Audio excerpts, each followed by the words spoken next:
Seiring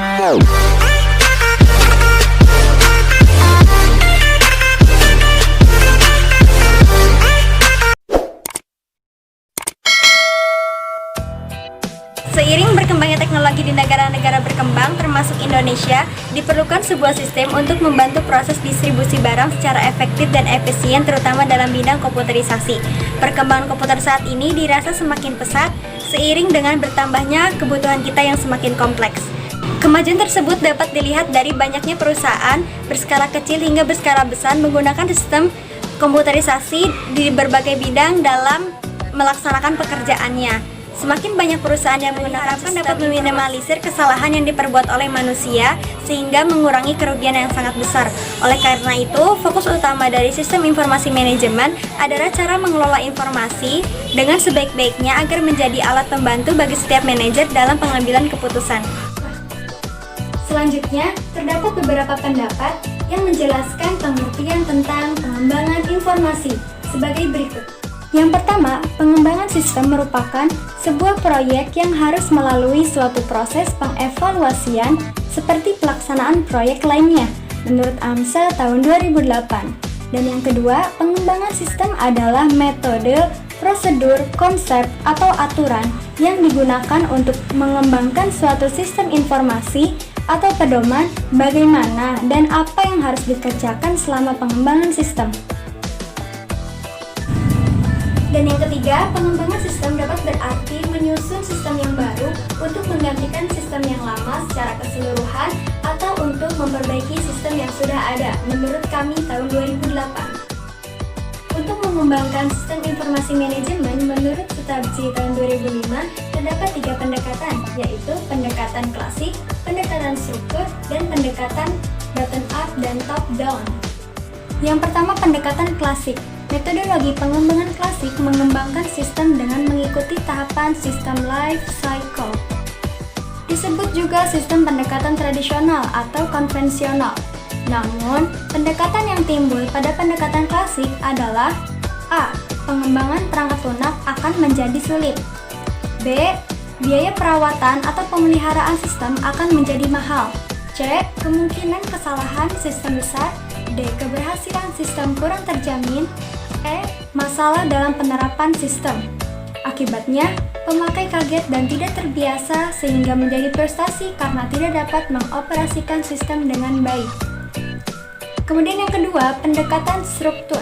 Karena banyak permasalahan dalam pendekatan klasik, mulai tahun 1970 digunakan pendekatan terstruktur yang dilengkapi dengan alat dan teknik yang dibutuhkan dalam pengembangan sistem, sehingga hasil akhir dari sistem yang dikembangkan menghasilkan sistem yang baik dan jelas. Dan yang ketiga, pendekatan bottom up dan top down. Pendekatan bawah naik atau bottom up approach dimulai dari level bawah organisasi, yaitu level operasional tempat transaksi dilakukan. Apabila pendekatan bottom up digunakan pada tahap analisis sistem, disebut juga dengan istilah data analis, karena yang menjadi tekanan adalah data yang akan diolah lebih dahulu. Informasi yang akan dihasilkan menyusul mengikuti datanya. Pendekatan atas turun atau top-down approach dimulai dari level atas organisasi, yaitu level perencanaan strategi.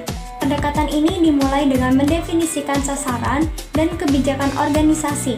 Pendekatan top-down disebut juga dengan decision analysis, karena yang menjadi tekanan adalah informasi yang dibutuhkan untuk pengambilan keputusan oleh manajemen lebih dahulu. Prinsip-prinsip pengembangan sistem informasi.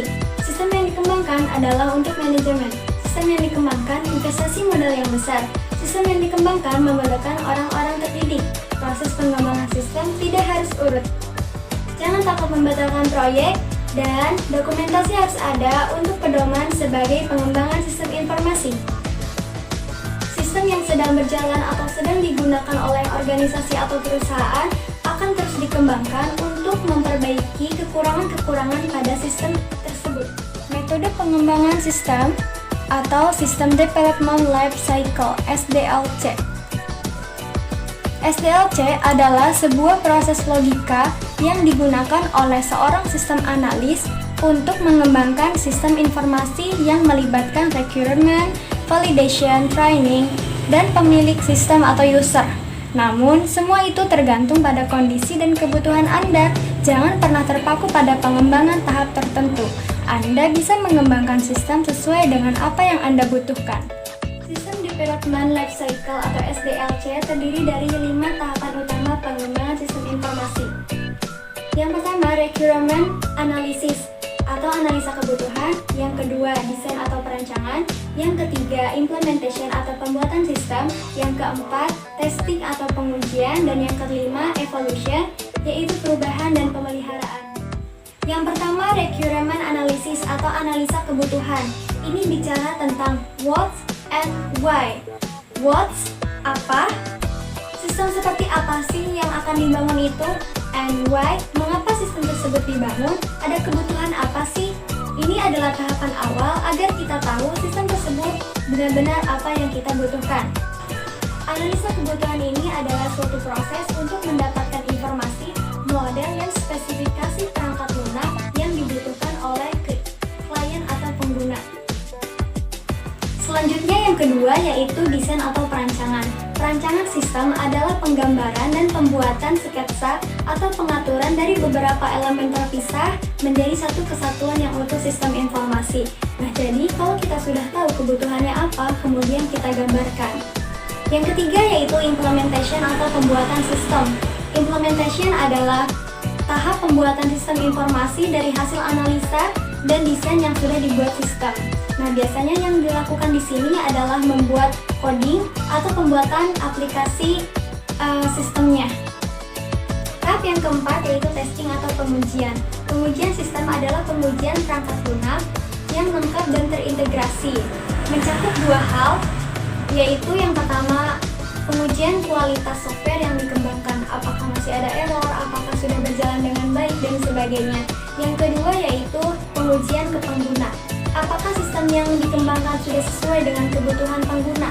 Nah, jika sudah sesuai dengan kebutuhan pengguna, maka sistem tersebut sudah bisa dijalankan. Tahap yang terakhir yaitu evolution and maintenance atau perubahan dan pemeliharaan. Pada tahap ini, dalam operasionalisasi sistem informasi perlu dilakukan pemeliharaan sistem. Pada prakteknya, sistem tidak menutup kemungkinan adanya perubahan atau pengembangan kebutuhan. Seiring dengan berkembangnya dunia teknologi, sistem yang digunakan pun akan semakin kompleks, sedangkan waktu yang dibutuhkan untuk pengembangan sistem tersebut sangat terbatas. Kondisi ini menyebabkan metode pengembangan sistem SDLC dirasa tidak cukup bisa memberikan solusi pengembangan sistem. Seiring dengan pengembangan sistem, metode pengembangan sistem pun mengalami pengembangan. Banyak teknik-teknik pengembangan sistem yang merupakan pengembangan dari metode SDLC. Salah satunya yaitu prototyping. Pernahkah kamu bayangkan apabila ingin membeli produk gadget tetapi belum dipublikasikan atau tahap pre-order? Bagaimana jika kalian membeli suatu produk tapi tidak mengetahui bentuk fisik dan spek handphone tersebut? Atau bagaimana jika kalian sudah mengetahui spek dari handphone tersebut namun tidak tahu bentuk fisiknya seperti apa? Tentunya ini akan membuat kalian ragu, bukan? Oleh karena itu, banyak perusahaan gadget yang terlebih dahulu membuat prototipe suatu produk tersebut sebelum dipasarkan. Apa sih prototipe itu? Prototipe berasal dari bahasa Latin proto yang berarti asli dan type yang berarti bentuk atau model. Prototipe adalah suatu produk atau sistem informasi yang biasanya dibangun untuk tujuan demonstrasi atau sebagai bagian dari proses pembangunan. Sebuah prototipe dibuat sebelum dikembangkan atau justru dibuat khusus untuk pengembangan sebelum dibuat untuk skala sebenarnya atau sebelum diproduksi secara massal. Contoh prototipe dalam dunia otomotif, ketika vendor ingin mengembangkan sistem dari mobil yang sudah diproduksinya, mereka sering membuat prototipe untuk mewakili gambaran sistem yang sebenarnya. Dan tak jarang ketika sistem tersebut sudah akan diluncurkan di pasaran, para calon konsumen diberikan prototipe tersebut agar calon konsumen memiliki gambaran tentang mobil yang akan dibelinya. Prototipe mobil ini biasanya berupa mobil kecil yang berbentuk seperti mainan. Adapun kelebihan dari prototype yang pertama, adanya komunikasi yang baik antara pengembang dan pelanggan. Yang kedua, pengembangan dapat bekerja lebih baik dalam menentukan kebutuhan pelanggan. Yang ketiga, penerapan menjadi lebih mudah karena pemakai mengetahui apa yang diharapkan. Yang keempat, membuat klien mendapat gambaran dari prototype. Namun selain itu, terdapat kelemahan dari prototype juga, yaitu pelanggan tidak melihat bahwa perangkat lunak belum mencerminkan kualitas perangkat lunak secara keseluruhan dan belum memikirkan pemeliharaan dalam jangka waktu yang lama. Oleh karena itu, metode prototype sangat diperlukan di dalam metode pengembangan sistem informasi untuk menghindari kesalahan dari hasil akhir sebuah produk sebelum diproduksi secara massal dan dipasarkan. Sekian presentasi dari saya. Jika ada pertanyaan, silakan simpan di kolom komentar ya. Terima kasih atas perhatiannya. Mohon maaf atas segala kekurangannya. Wassalamualaikum warahmatullahi wabarakatuh.